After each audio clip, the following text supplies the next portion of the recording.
Alright, so at this point we got the front tires off, and what we're going to do is we're actually going to put a spacer right here between the strut and this top plate right here. What that's going to do is that's going to push this down a certain length, which obviously is going to give you the difference between having a tire that's up here in the fender and having a tire that's basically lower, which raises that vehicle up.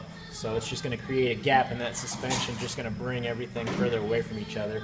That way those big tires that were in that well are just going to fit a little bit better, not only for clearance when it articulates and comes up and down, but also when it's turning side to side. So guys, what I like to do prior to removing the majority of the stuff that I do have to remove, I do like spraying everything with a good lubricant. So you have no idea how bad a lot of these threads can be, especially with some vehicles, Midwest and East Coast vehicles. So a lot of times I'll just spray them so that I can end up having a lot easier work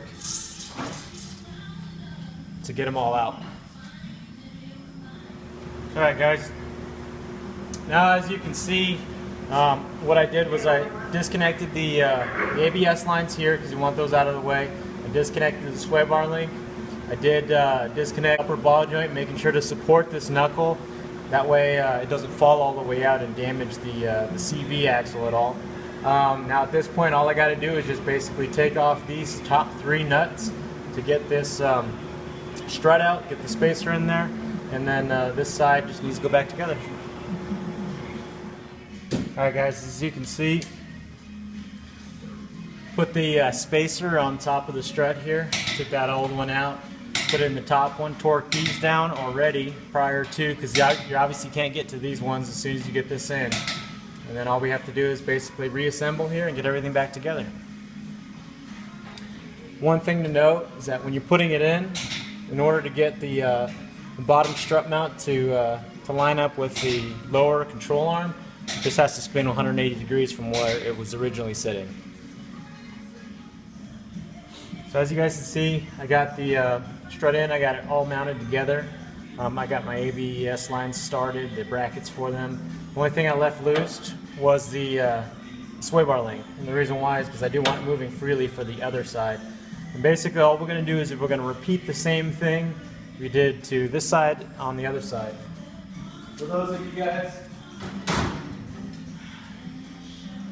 that are kind of wondering how I got this lower control arm to be able to get low enough to get the lower part of the strut mount in, I used a 5-foot pry bar.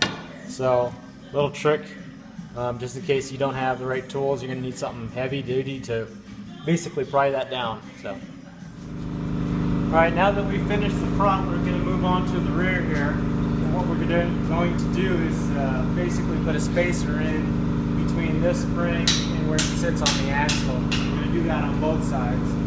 After we finish that, at that point, what we're going to do is the front diff drop to make the angle of the CV axles the same as it was factory, just to keep those in good shape.